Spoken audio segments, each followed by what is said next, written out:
بسم اللہ الرحمن الرحیم۔ السلام علیکم ناظرین، امید ہے تمام لوگ خیریت سے ہوں گے۔ اللہ تعالیٰ سے دعا ہے تمام لوگ خیر و عافیت سے رہے، خوش رہے، باصحت رہے۔ دوستو، جو لوگ ہمارے چینل کو پہلے سے دیکھ رہے ہیں، ہم ان سب کی تہہ دل سے شکر گزار ہیں۔ آپ اگر چینل میں پہلی بار آئے تو خوش آمدید ہے، خیر مقدم ہے، سواگت ہے، ویلکم ہے۔ گزارش ہے اس چینل کو سبسکرائب کر کے بیل آئیکن کو پریس کر کے آل نوٹیفیکیشن کو آن کر دے تاکہ ہمارے دیا ہوا عملیات آپ کو بر وقت مل سکے۔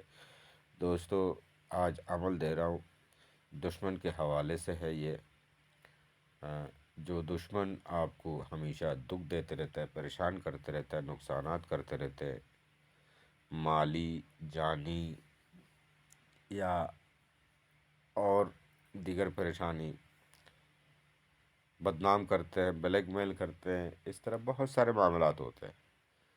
اس طرح کی اگر آپ کے ساتھ کوئی ہے، آپ کو دکھ دے رہا ہے، تکلیف دے رہے تو آپ اس عمل سے کام لے سکتے ہیں۔ عمل بہت بہترین ہے، کامیاب عمل ہے اور آسان بھی ہے۔ تو اس عمل سے آپ نجات پا سکتے ہیں۔ اگر کوئی بار بار اس طرح پریشان کر رہے، جائز مقصد ہو تو آپ اس عمل سے کام کر سکتے ہیں۔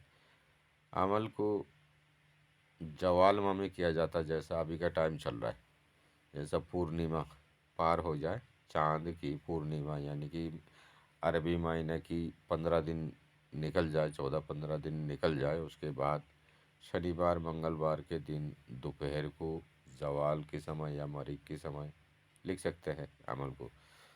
عمل کو لکھنا بہت آسان ہے۔ سائڈ میں جو طریقہ لکھی ہوئی ہے یہ آپ نے نہیں لکھنا۔ اوپر دشمن کو دکھ دینا جو لکھا ہوا وہ بھی نہیں لکھنا، خالی نقش لکھنا۔ نقش جو دکھ رہا ہے آپ کو 16 خانہ میں خالی 31 لکھا ہوا ہے، یہی لکھنا، بنا چال کی، کوئی چال نہیں چاہیے۔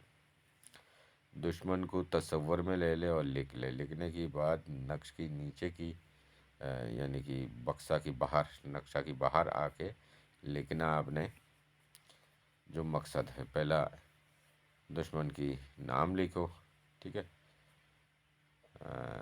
اس کے بعد دشمن مرد ہے تو بن لکھ کے اس کی ماں کے نام لکھو۔ اگر ماں کے نام معلوم نہیں ہے، دشمن کی نام ہی کافی، پھر لکھو اعلیٰ انتقام، ٹھیک ہے، اعلیٰ انتقام بس، اور کچھ مت لکھو، اتنا لکھ دو۔ اس کے بعد آپ نے جو آپ کے ساتھ کیا ہے اس نے، اس کی 2 گنی 3 گنی وہ دکھ پائے گا، ٹھیک ہے۔ نقش کو لے جا کے آپ نے دشمن کی دروازہ پہ دفن کر دو۔ آج کل دروازہ کہیں کوئی کچا ملتا نہیں ہے، تو اس کے لیے ایک راستہ ہے کہ دشمن جہاں سے آتا جاتا ہو، ٹھیک ہے، ایسی جگہ میں جا کے آپ نے اس کو دفن کر دینا۔ پھر آپ دیکھو اس عمل کی کیا خاصیت ہے، کیا کام ہے۔ لیکن دوستو، عمل کو کرنے سے پہلے آپ کو اپنا حصار کرنا ضروری ہے، اور عمل کو دفنا کے آنے کے بعد بھی حصار کرنا ضروری ہے، ٹھیک ہے۔ تو حصار کیسے کیا جائے گا؟ حصار آپ نے درود ابراہیم کی یا آیت الکرسی کی، ٹھیک ہے۔ تو بہت سے لوگوں کو آیت الکرسی آتا نہیں ہے، تو اسی لیے میں زیادہ تر درود ابراہیم کا کہتا ہوں۔ اور درود ابراہیم کا حصار جو یقین مانیے بہت بہترین ہوتا ہے۔ یقین 100 ہو کے آپ درود ابراہیم باوضو ہو کے پڑھیں۔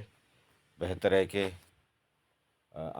نامل لکھنے سے پہلے باوضو ہو کے بیٹھے اور اس سمے آپ نے پہلے لکھ لے، اپنا حصار کر لے درود ابراہیم، معذرت یہاں الٹا ہو گیا، درود ابراہیم 21 بار پڑھ کے دائیں ہاتھ کی شہادت انگلی میں دم کر کے سر کے اوپر سے گھما لو، اور اس کے بعد 3 دستک دو، اور دستک یعنی کہ ہاتھ میں تالی مارو، پھر دونوں ہتھیلی میں دم کر کے سر سے پاؤں تک ہاتھ پھیر لو۔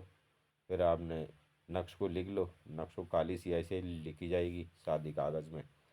پھر آپ نے نقش کو طے کر کے موم کر کے آپ نے موم یعنی کہ جو پولیتھین وغیرہ ہوتی ہے اس سے آپ نے لپٹ لیا،